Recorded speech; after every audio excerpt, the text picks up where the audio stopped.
Caitlin Clark just hit 24, and Nike dropped something that has everyone completely losing it.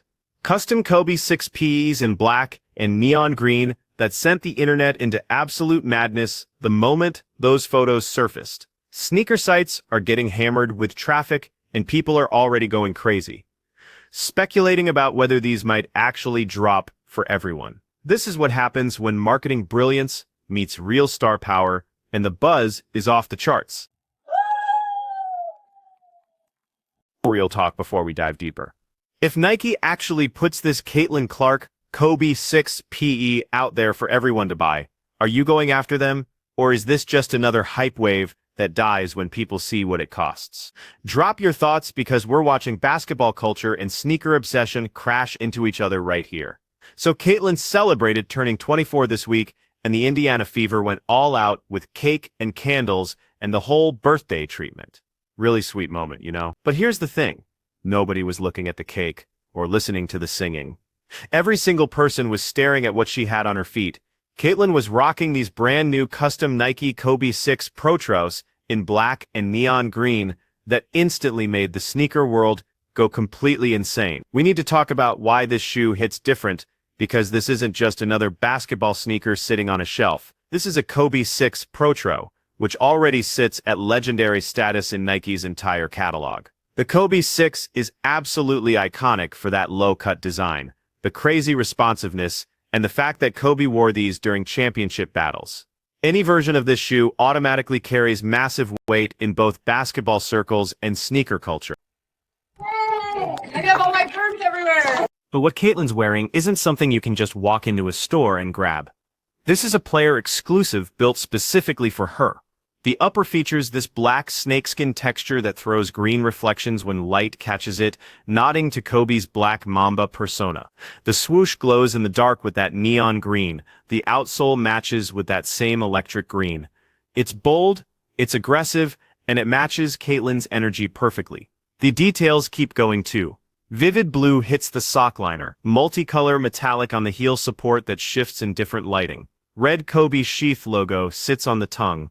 White handles the midsole duties. People are comparing the whole package to an updated Kobe 6 Supreme Chaos colorway, with Superman energy from those red and blue accents, mixing with the black and green foundation. This shoe got spotted first in some quick practice footage from the Fever earlier this week, but the birthday celebration gave everyone that perfect detailed look. The second that video dropped on social media, sneaker accounts, basketball fans, and Caitlin Clark supporters all crashed together in one massive online explosion. Now here's where things get really interesting from a business angle. Nike hasn't said one word about whether this PE will ever see public release. Maybe it stays exclusively Caitlin's. Maybe it remains a true one of one. Or maybe Nike looks at this insane hype and decides they can't ignore this opportunity and actually puts these into production for a limited drop. If they do release them, the demand is going to be absolutely devastating, because this isn't just some cool-looking sneaker. This represents the perfect storm of multiple powerful forces in sports and culture happening right now.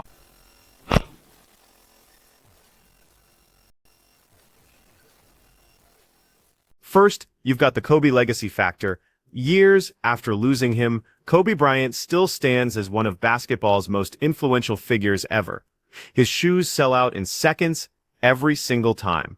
His Mamba mentality philosophy connects with athletes across every sport imaginable. Anything connected to Kobe carries emotional impact and commercial power that maybe 3 other athletes in history can match. Then you've got Caitlin Clark's star power explosion.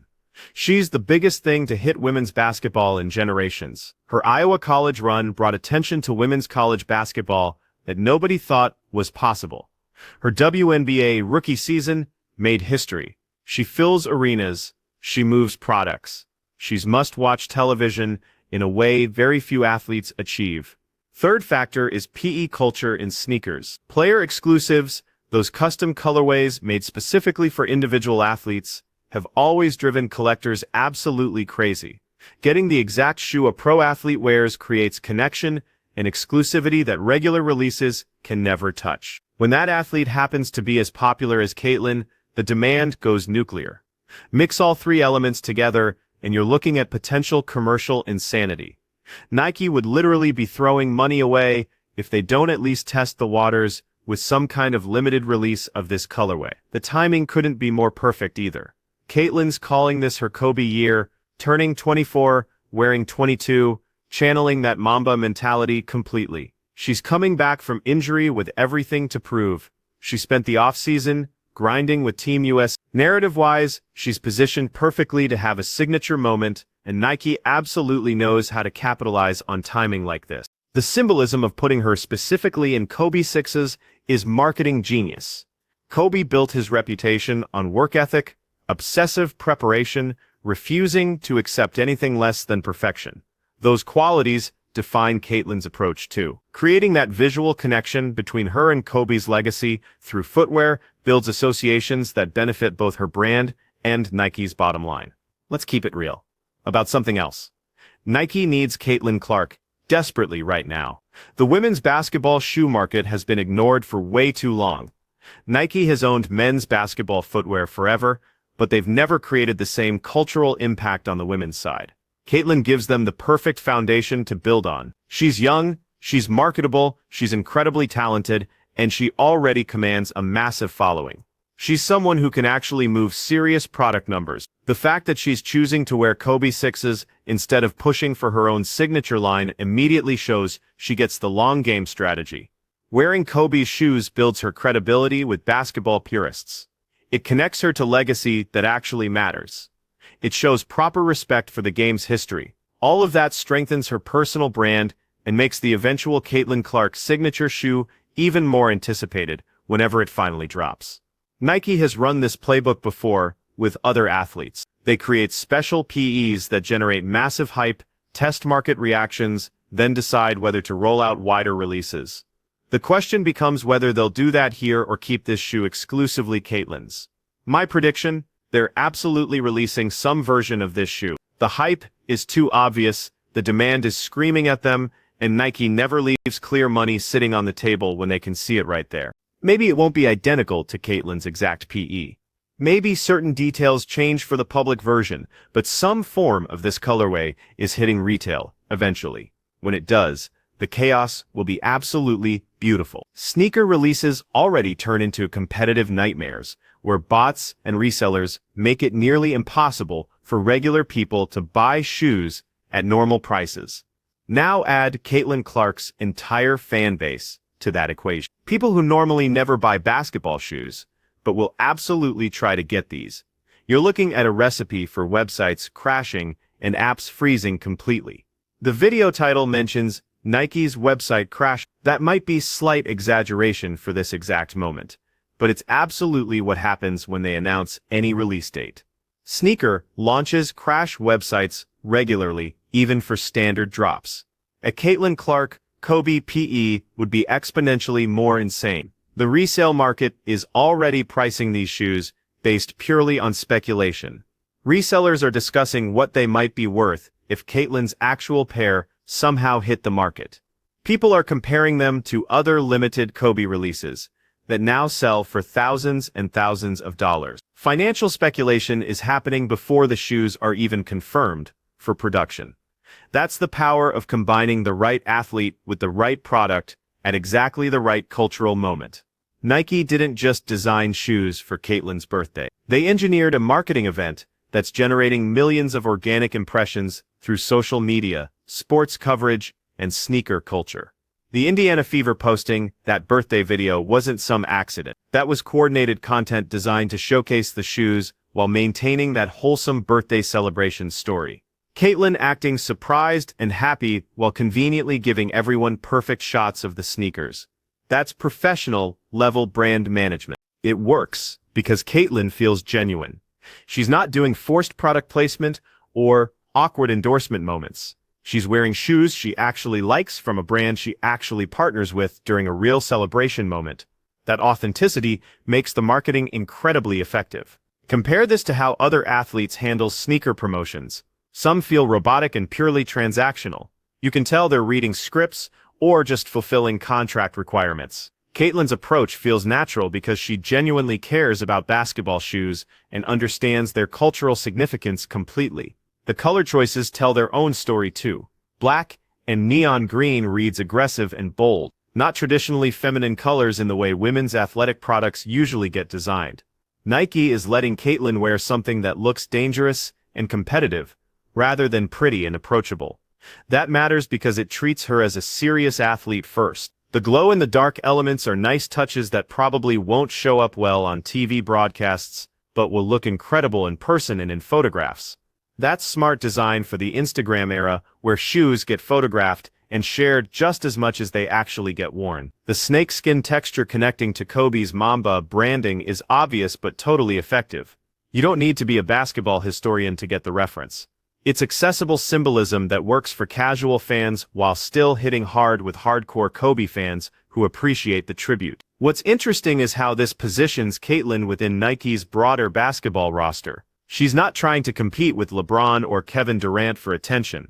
She's building her own lane, creating her own identity while respecting the brand's history and legendary athletes. That's incredibly smart career management. Instead of demanding immediate signature shoe status and trying to compete with established superstars, she's building credibility by wearing legendary silhouettes and proving she belongs in those conversations.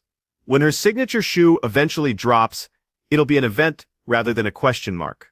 The Fever as an organization benefit massively from this moment too. Their social media posting that video generated enormous engagement.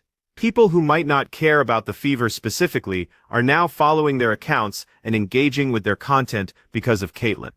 That's franchise-changing star power that converts to ticket sales, merchandise, and broader relevance.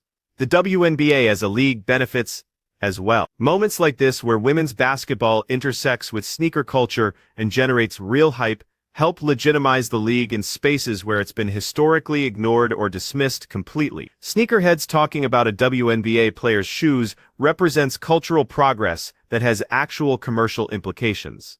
Nike's investment in Caitlyn is definitely a long-term strategy. She's 24 years. If her career develops well, they could have 10 to 15 years of marketing partnership ahead of them. Every product they create now builds toward that future relationship where she's not just wearing their shoes, but helping design signature lines and influencing product direction. The speculation about whether these will release publicly also serves Nike's interests perfectly. Every day Pabes spend talking about these shoes, searching for information, and getting hyped about a possible drop is completely free marketing. Nike doesn't have to spend advertising dollars when fans and media are doing the promotional work organically. If Nike decides not to release them publicly, that actually enhances the mystique. Keeping them as a true PE makes them more legendary, generates more conversation about future Caitlyn releases, and maintains that special relationship between athlete and brand. Either decision, release or don't release, works in Nike's favor completely. The comparison to other limited Kobe releases is inevitable. The Kobe 6 has seen numerous special editions over the years, many of which now sell for ridiculous prices on resale markets. If this Caitlyn PE drops, and people miss it, the regret will drive interest in her future releases even higher. What we're witnessing in real time is the creation of a sports marketing case study. How do you take an already popular athlete and amplify their cultural impact through strategic product releases? How do you generate hype without spending traditional advertising budgets? How do you make sneakers matter to people who aren't typically sneaker consumers? Caitlyn Clark's birthday Kobe 6 PE is answering all those questions perfectly. Whether Nike's website literally crashes or not when these potentially release, the metaphorical impact is already enormous. Nike just transformed Caitlyn Clark's birthday into a marketing masterclass by giving her custom Kobe 6 PEs that have the entire internet completely losing their minds over a potential release. This is exactly what happens when you combine the right athlete with the right product at the perfect cultural moment. If you want more breakdowns of sports marketing brilliance, smash that like button and subscribe for analysis that connects all the dots.